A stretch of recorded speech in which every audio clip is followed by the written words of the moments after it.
okay lang gusto ko kami. Pero pinapatikman mo. I-focus mo na yung camera. So, halika. Hi, nandito ako ngayon sa Linlin. Ano ba tawag nito? Linlin Chow Fan. Show mga kasosi. Ayan si Banat Quiapo. Makita mo. Tapos paglabas mo si Banat Quiapo, kaliwa lang sila dito sa Villalobos, no? Matatagpuan nyo, ha? Kasi yung lechon nila, makita mo nga lechon. Oh, lechon nila. Magkano ang kilo na lechon, ma'am? Yaka lang. Magkano ang kilo na lechon? 350, ah? 1/4. So yung 350 may kasamang chow fan pa? 150 with chow fan mga kasosi. Bagong luto ba ang lechon yung araw-araw? Araw-araw bagong luto ang lechon nila. Saan pong gawa ang lechon mo saan galing? Sariling gawa nila yung lechon. O, dito na rin niluluto yung lechon mga kasosi. So sa mga naghahanap ng lechon dyan, at pag nagawin kayo sa Quiapo, sigurin nyo na dito ang Linlin Chow Fan lechon. Ito o, malutong, mas malutong talaga. No? Tsaka dami lang ino-offer, may lechon kawali, may Hungarian sausage at saka fried chicken. Ayun o mga kasosi. Ay, matanong ko lang, ilang taon na kayo dito ng lechon? Bago pala. Gano'n ka bago mga minuto pala? Mag-iisang taon na sila rito. So sa isang taon po ba, naranasan nyo na mapalaya? Pero ngayon, legit na yung twist nyo. So dati, siguro nung uso pang clearing operation, ay lahat naman siguro ay napapalayas. Pero ngayon daw ay stable na ang kanilang pwesto, hindi na sila mapapalayas pa. Dito kami ngayon sa Linlin Chow Fan lechon. Harapan lamang ng simbahan. Kaya po ang Villalobos Street mga kasosi. Sa mga gusto makatikin ng lechon at kung ano-ano pa, kasi mga pagkagatulad ng lechon kawali, hanggang yung susa ka fried chicken, ay pumunta na kayo dito. Ayan po. Makita mo yung mga customer. Ayan o, ang daming customer na. So, ano na kayo dito? Tikman nyo na. Tikman nyo na ang mainit pa na lechon.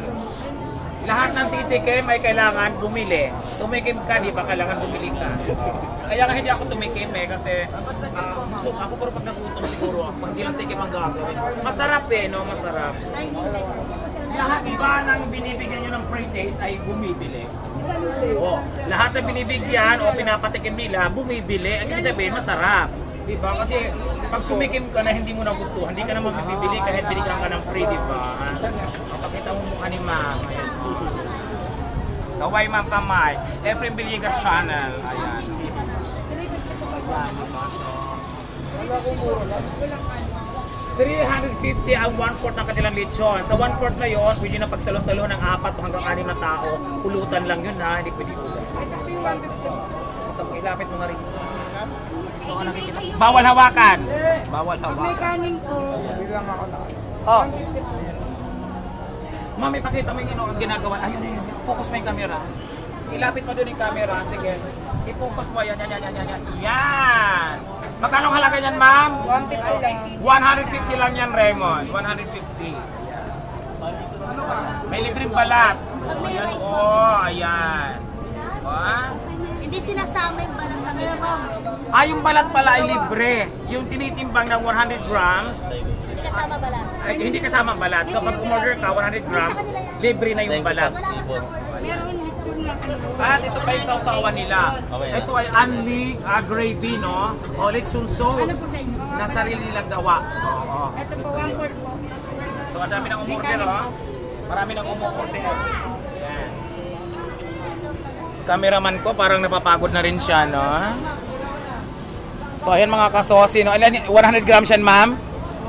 Ayan. 100 grams. So, bibigyan ng balat. Hindi kasama sa timbang ang balat. So, libre na yung balat. Hindi kasama sa timbang. Ayan mga kasosi. Ayan. So, ayan. Mula kayo ng umaga, ma'am, nakailang lechon na kayo? Nakalima na ba kayo? Nakapito? Dalawa lang. Dalawa kasi regular day lang ngayon. Ano. Pero pag araw ng Quiapo, 5, 6 pag araw ng Quiapo. So, ayan. Mamaya din. So, ayan mga kasosi, oh. Ano naman ang tawag dito, ma'am? Ano ito? Show my pride. Show my pride. Show my pride.